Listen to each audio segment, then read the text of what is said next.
Monsieur le Président, Messieurs les ministres, Monsieur le Président de la Commission des lois, Monsieur le rapporteur, mes chers collègues, je vais vous demander de faire preuve, pour ceux qui ne connaissent pas, d'un peu d'imagination. Imaginez un archipel. Pardon ? Donc je vais vous demander de faire preuve, pour ceux qui ne connaissent pas, d'un peu d'imagination. Imaginez un archipel situé dans l'océan Pacifique, juste au-dessus du tropique du Capricorne. Un ensemble d'îles au climat presque idéal, bordé de plages, avec des palmiers au milieu d'une eau d'un bleu sans pareil, au sein d'un lagon parmi les plus grands du monde, protégé par une incroyable barrière de corail. Ça, c'est pour le décor de carte postale, mais néanmoins réel, de la Nouvelle-Calédonie. Il existe cependant, comme partout, l'envers du décor. Maintenant, continuez d'imaginer sur ce même archipel, qui compte environ 270 000 habitants, 42 000 personnes qui sont privées du droit de vote, soit près de 20% de la population.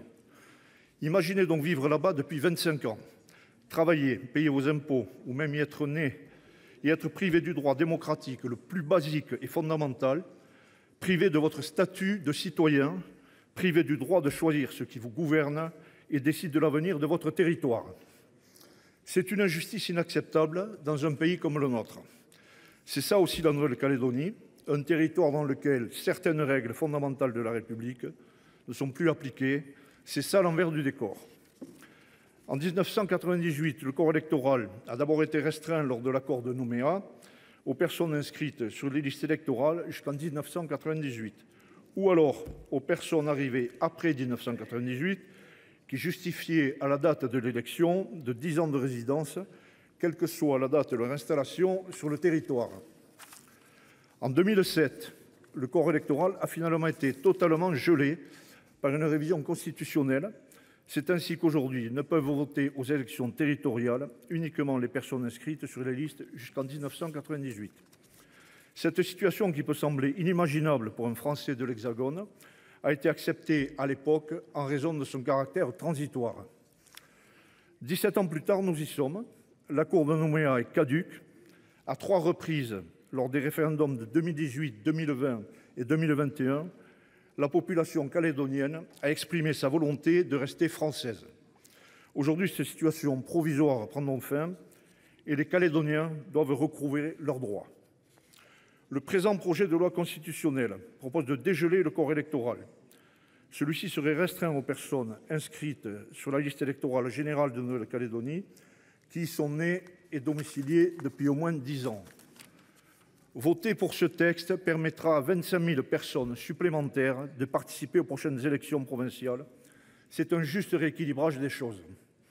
Aujourd'hui, nous rappelons que la situation économique et sociale ne permet plus de reporter ou tergiverser. Rappelons aussi que les dernières élections provinciales ont donné les pleins pouvoirs à une coalition indépendantiste, pourtant arrivée avec 16 points de retard. Il faut dire la vérité, même si nous le souhaitons tous, la perspective d'un accord avant les élections semble très incertaine. Le dégel du corps électoral est une première étape pour un retour vers un processus démocratique acceptable.